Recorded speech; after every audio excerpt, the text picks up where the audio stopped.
안녕하세요. 철강산업을 담당하고 있는 정익수 연구원입니다. 이어서 철강산업 전망에 대해 발표드리겠습니다.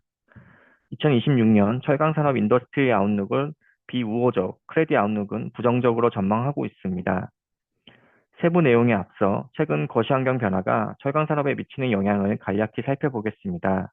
글로벌 저성장과 중국 과잉 생산이 미치는 영향은 부정적입니다. 철강 시장의 수급 불균형을 심화시켜 국내 철강 업체들의 가격 협상력을 저해할 뿐 아니라 가동률 하락에 따른 고정비 부담을 야기하고 있습니다.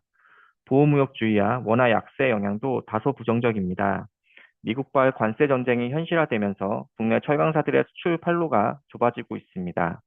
원화 약세는 원자재 해외 조달 비중이 높은 고로업체를 중심으로 부정적 영향이 다소 우세해 보입니다.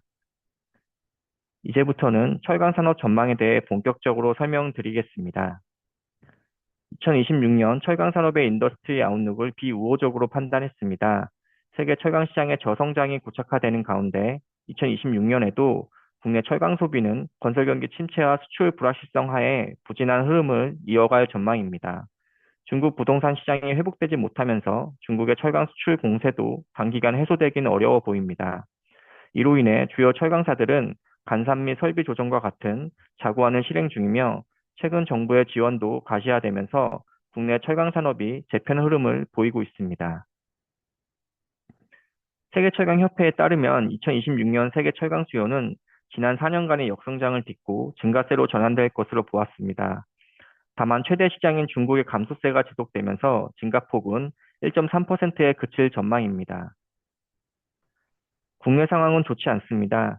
산업연구원은 2025년 한국의 철강 내수가 4,300만 톤까지 감소한 것으로 보았으며, 이는 2010년 이래 가장 낮은 수준입니다.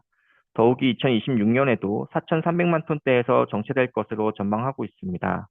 전방 산업별로 보면 건설은 잠재한 PF 리스크와 높은 공사 원가, 강화된 안전규제 등이 건설 투자와 착공을 저해하여 전반적으로 부진한 흐름을 이어갈 것으로 보입니다. 자동차는 주요 시장인 미국의 관세로 인해 국내 생산업체의 수출 둔화나 미국의 현지 시장의 구매력 약화가 업황 부담으로 작용하고 있습니다. 조선은 업황 호조와 수입산 후판 관세 조치에도 불구하고 보세 구역 내 수입 대체와 강제 사용이 적은 선박으로의 주력 선종 전환이 국내 철강 소비를 제약하고 있습니다. 이와 더불어 중국의 수출 공세가 역내 시장에 큰 공급 부담 요인이 되고 있습니다. 2023년부터 본격적으로 수출을 확대한 중국 철강사들은 24년 1.1억 톤, 25년 11월 누적 1억 800만 톤을 수출하여 증가 추세가 계속되고 있습니다. 2026년에도 원료 및 철강 가격은 수요 회복이 제한되면서 전반적인 약보합이 예상됩니다. 다만 장기간의 조정과 관세 효과로 추가 낙폭은 크지 않아 보입니다. 아시아 역내의 경우 중국의 산업 정책과 경기 방향이 주요 가격 변동 요인으로 작용할 전망입니다. 이와 같이 철강 시장을 둘러싼 대내외 위험이 고조되고 공급망 재편과 탈탄소라는 구조적 변화 압력에 놓이면서 국내 철강 산업은 재편 움직임을 보이고 있습니다. 상위 업체들이 선제적으로 국내 설비 조정과 해외 투자를 통해 체질 개선에 나서는 한편, 최근 정부 차원에서도 철강 산업 고도화 방안을 발표하고 이를 지원하기 위한 특별 법안을 제정하는 등 산업 지원이 가시화되는 모습입니다. 다만 비효율 설비 축소나 인력 재편, 설비 고도화 같은 구조 전환에는 단기적으로 많은 비용과 자금 유출을 수반할 수 있습니다. 따라서 주요 업체별 구조조정 경과에 따른 영업 기반과 수익 구조 변화, 이를 뒷받침할 재무 요력 등에 대한 모니터링이 필요합니다. 2026년 철강 산업의 크레딧 아웃룩은 부정적으로 보고 있습니다. 주요 철강사들은 불리한 영업 환경 하에서 수익성 개선 여력이 크지 않은 가운데 ESG 규제 대응이나 해외 설비 투자와 같은 자금 부담이 누적되면서 재무 구조의 변동성이 이전 대비 커진 상황입니다. 특히 국내 건설 수요나 대미 수출에 대한 익스포저가 큰 업체들은 실적 변동성이 확대될 수 있습니다. 따라서 실적 대응이 미흡하거나 투자 대비 재무 여력이 뒷받침되지 못하는 업체의 경우 신용도 하향 압력이 높아질 가능성이 존재합니다. 주요 업체별 모니터링 사항은 시간 관계상 발표 자료를 참고해 주시면 감사하겠습니다.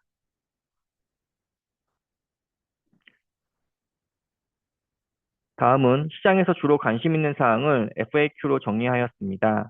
먼저 미국의 철강 관세 부과 이후 국내 철강 산업의 수출 경과와 전망이 어떤지 살펴보겠습니다. 미국이 철강 관세율을 50%로 상향한 25년 하반기부터 국내 철강사들의 대미 수출 실적이 뚜렷한 감소를 보이고 있습니다.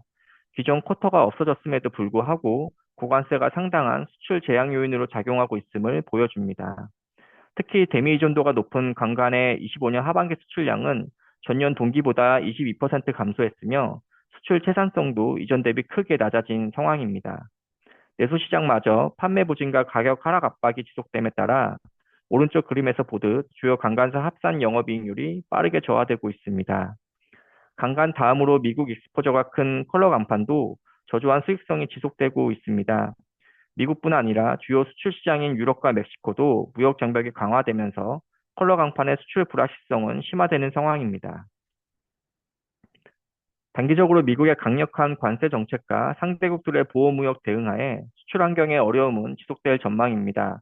앞서 본 대미 의존도 높은 강종들의 직접적인 수출 위축뿐 아니라 자동차, 가전과 같이 주 고객사가 미국 관세 영향에 노출된 경우에도 가격 인하 압력이 높아질 수 있습니다. 결국 최종 수요처들이 미국 역내 공급만 선호가 높아지면서 국내 철강사들의 미국 현지화 투자 부담도 커지고 있습니다. 또한 유럽, 인도, 멕시코 같은 주요 수출 시장이 무역 구제 조치를 발동하면서 국내 철강사 수출 판로가 재차 좁아지고 있습니다. 이로 인해 침체된 내수나 미국 시장을 대체할 수요를 확보하기도 점차 어려워지는 상황입니다. 결과적으로 2026년 글로벌 철강 소비의 회복 전망에도 불구하고 국내 철강사들의 수출 실적은 25년 대비 저하될 것으로 예상됩니다. 두 번째로 해외 투자가 본격화되고 있는 주요 철강사들의 신용평가상 주안점이 무엇인지 말씀드리고자 합니다. 최근 상위업체 중심으로 적극적인 해외 투자가 이루어지고 있는데요. 포스코는 인도, 미국, 인도네시아 등에서 다수의 합작 투자나 전략적 제휴를 진행하고 있으며 건당 수천억 원에서 조 단위의 투자가 예상됩니다. 현대제철은 미국 루이지애나 제철소 투자 구조상 직접 지분 투자로만 약 2조 원이 소요될 예정이며 투자 법인에 대한 지배력 수준이나 신용 공여 등에 따라 실질 재무 부담이 높아질 수 있습니다. 세아그룹은 최근 준공된 세아 제강 지주 산하 영국 모노파일 공장에 총 2조 원이 넘는 자금이 투입되었고 세아 베스틀 지주 산하 미국 특수학금 시설에도 2천억 원이 넘는 자본이 출자되었습니다. 이러한 확장적 투자 흐름은 2022년부터 가시화되어 철강사 현금 흐름에 부담으로 작용하고 있습니다. 오른쪽 그림 보시면 상해 철강사 합산 재무 비율은 여전히 우수한 편이지만 투자 부담이 누적되면서 저하 추세가 나타나고 있습니다. 말씀드린 투자 건들이 본격적으로 집행될 경우 재무 부담이 빠른 속도로 올라올 수 있습니다. 신용평가 관점에선 대규모 투자로 인한 재무 부담은 즉시 반영되는 반면 투자로 인한 수익 창출과 투자금 회수까지는 중장기적 접근이 필요하기 때문에 단기간 신용도의 부담으로 작용할 수밖에 없습니다. 다만 투자의 방향성과 사업성이 인정되고 투자금을 감내할 재무적 체력이 뒷받침된다면 보다 장기적인 관점에서 신용도를 판단할 수 있겠습니다. 구체적으로 투자 재원을 충당할 수 있는 영업 현금 흐름뿐 아니라 비영업 자산 매각과 같은 자구책, 장기간 분산된 자금 스케줄, 공급 계약에 기반한 투자 사업의 안정성, 풍부한 자본 완충력 등이 투자 부담을 완화하는 요소가 될 수 있을 것입니다.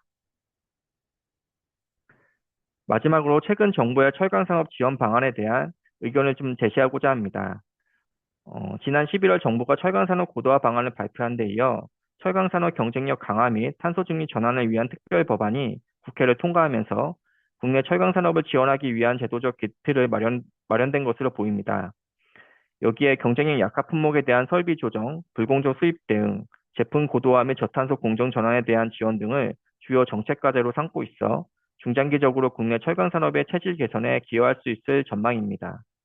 특히 이번 특별 법안에는 공동행위 예외 적용과 같은 사업 재편 특례가 적용되어 업계 차원에서도 효율적이고 질서 있는 설비 조정 환경이 조성된 것으로 판단됩니다. 또 불공정 수입으로부터 산업 보호 조치는 단기적으로 내수시장 가격 정상화에 기여할 것으로 기대하고 있습니다. 다만 중장기적으로 막대한 자본과 인프라 조성이 수반되는 저탄소 공정 전환에는 정부의 보다 적극적인 참여와 지원이 필요해 보입니다. 주요 경쟁국인 일본, 유럽, 미국에서는 이미 수년 전부터 대규모 정부 보조금을 편성하고 있어 기술 우위를 선점할 수 있는 골든타임을 놓친다면 국내 철강 산업의 경쟁력 훼손으로 이어질 수 있습니다. 무엇보다 실적 부진이 지속되고 있는 국내 철강업계의 현 여건을 고려할 때 자발적 참여율을 높이기 위해서는 전력비 경감, 세제 감면, 인프라 지원과 같은 현실적이고 충분한 인센티브 제공이 필요해 보입니다. 시험평가 관점에서는 경쟁력 약화 품목으로 지목된 철근 및 강간업계의 설비 조정 가능성과 이에 따른 주요 업체별 사업 및 재무 프로파일 변화에 주목하고 있습니다. 이들 업계는 건설 수요의 의존적인 구조 하에서 2023년 이후 수요 절벽을 경험하고 있습니다. 더욱이 철근은 전기요금 인상이 비용 부담을 가중시키고 있고, 강관은 내수 부진을 상쇄하던 대미 수출이 관세 장벽으로 제약된 상태입니다. 이러한 상황에서 사업 다각화가 제한된 업체의 경우 구조조정 비용과 투자를 감내하면서 자율적 설비 조정에 참여할 유인이 높지 않기 때문에 정부의 적극적인 중재와 현실적 지원 아래 신속하고 체계적인 설비 합리화가 필요해 보입니다. 한편 판재료는 단기적으로 정부 수익 규제가 수급 부담을 일부 완화할 수 있겠지만 경쟁력 유지를 위해선 제품 믹스의 고도화가 중요합니다. 이를 위해선 전방 산업과의 상호 발전을 통해 건설 의존도가 높은 국내 철강 시장의 근본적인 소비 구조를 고부가 시장 중심으로 변화시키는 게 필요해 보입니다. 이상 철강 산업 발표 마치겠습니다.